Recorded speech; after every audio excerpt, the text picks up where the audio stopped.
These treasure chests and barrels are really easy to paint, but look great. I printed the 3D model from dutchmogul's Loot Markers pack, Thingiverse number 2010492.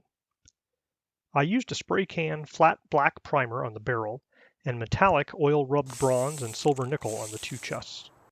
If you used black plastic, you might even be able to get away without priming them at all.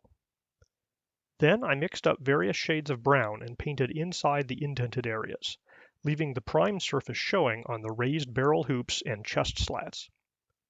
My only recommendation here is that if you're using a dark primer, try to go for a very light brown to maximize contrast.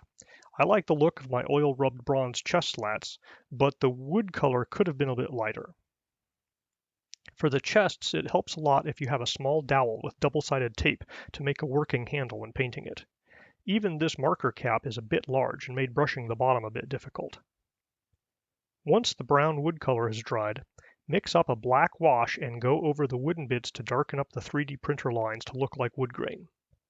You might also drop a bit of runny black into the keyhole on the chests to darken them up, or you could go with a red or orange in the keyhole for a less realistic look to suggest something about the chest. The only accent work the barrel needs is a bit of light gray or silver on the rivet heads. I just used a toothpick to dot the paint onto each rivet, but if you have a very tiny brush, that would probably work as well. A light coating of clear coat and your dungeon accessories are ready to go.